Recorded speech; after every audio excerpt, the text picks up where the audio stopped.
Okay, I'm going to get into the application of the gravitation and satellites topic now, looking at weather and communication satellites, and we'll focus mainly on the geostationary, which is the communication satellites, in part C of this video series. Okay, so let's apply our knowledge of gravity and obviously of circular motion and therefore satellites to look at weather and communication satellites.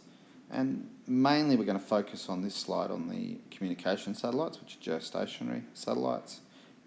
Some of what we're going to say applies also to weather satellites, but we'll focus more on those weather satellites, which are what we call low altitude polar orbit satellites, in the next slide. So the first thing that we need to be able to do is explain why the centres of the circular orbits of Earth satellites must coincide with the centre of the Earth. And this goes back to what we said in the first slide. Satellites must rotate about the centre of the Earth. This is because the force causing the circular motion is due to gravity, and this is exerted along a line joining the centre of mass of the two bodies. So in the first slide we talked about the fact that spherical objects behave as if the mass is located at the centre and the force acts along a line joining the two. So because gravity is acting along a line joining the centres, and that is the force causing centripetal acceleration, which is the circular motion, the orbit must spin around the centre of the Earth in this case. So any satellite's orbit must be centred around the centre of the Earth because gravity is what is keeping it in circular motion. So we couldn't have a satellite orbit that looked like that, say centred around there, because that wouldn't be, the centre of the orbit wouldn't coincide with the centre of the Earth. And in the same way, we couldn't have a satellite that went like, I'm going to drive myself here, that, because obviously they wouldn't correspond to the centre of the Earth. But we could have a satellite, it's equator about there somewhere, centre of the Earth. So we could have an orbit like that, and we could have an orbit like that, because they coincide to the centre of the Earth. So now let's talk about geostationary satellites.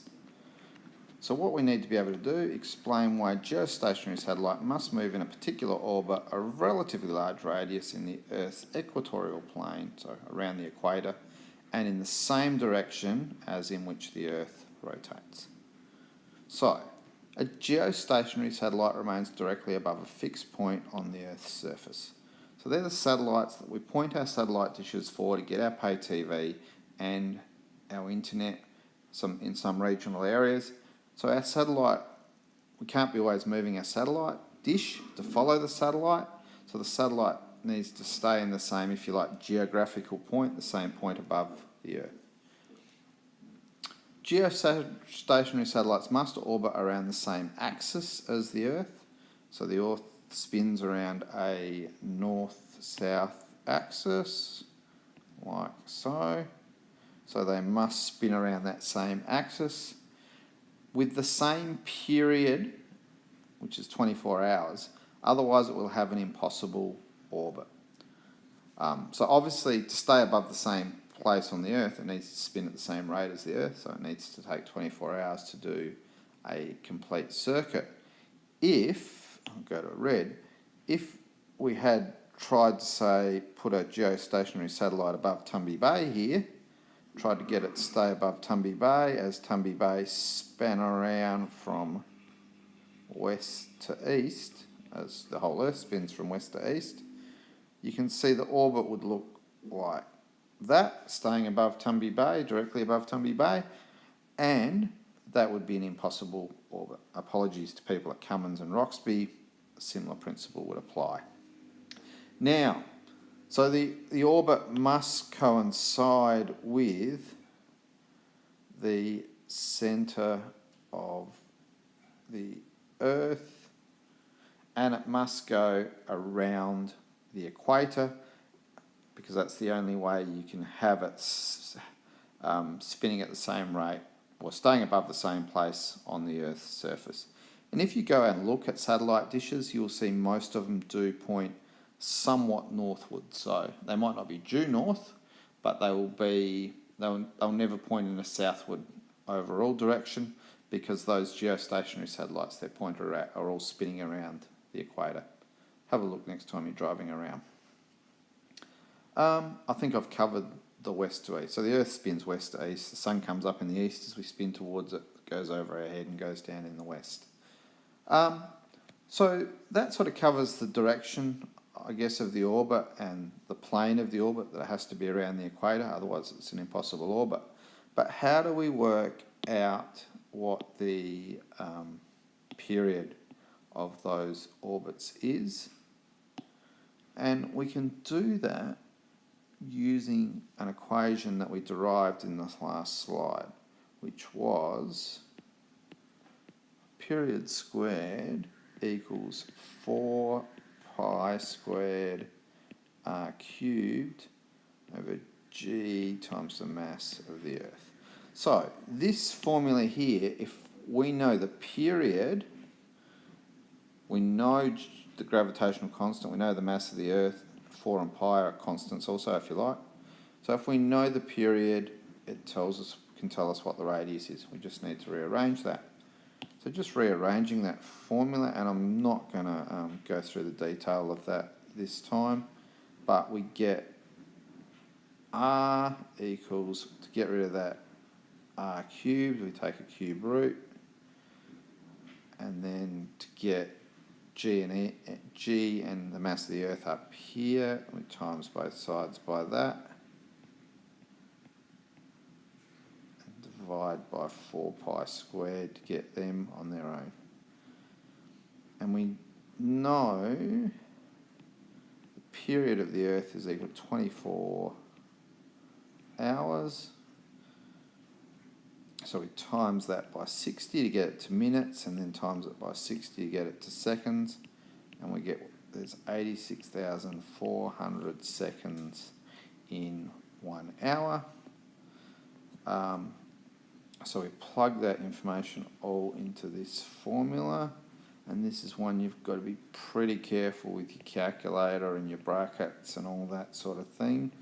So please have a go at calculating this and check if you get the right answer, because it's a really good test of your calculator skills. And that might seem a bit dull, but it's actually important information to have, and I should have drawn that out coming further, obviously. You know, practice makes perfect, and that applies for how you use your calculator as well. I would say, even if I did this one a few times, I'd get it wrong sometimes. Anyway, we get a radius, if we do all that, of 4.225 times 10 to the 7 metres. Now, that tells us the radius, which is the distance from the centre of the Earth, but we're probably more interested in what the height of it is above us, which is what you might call the altitude. Altitude, check my spelling, there's no spell checker with this pen, I don't know how often I get it wrong, which is, can think of as like the height.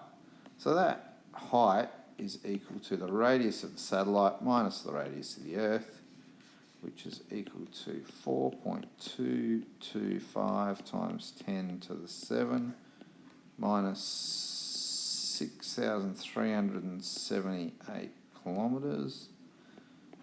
So that's times 10 to the 6 metres if we convert it to metres.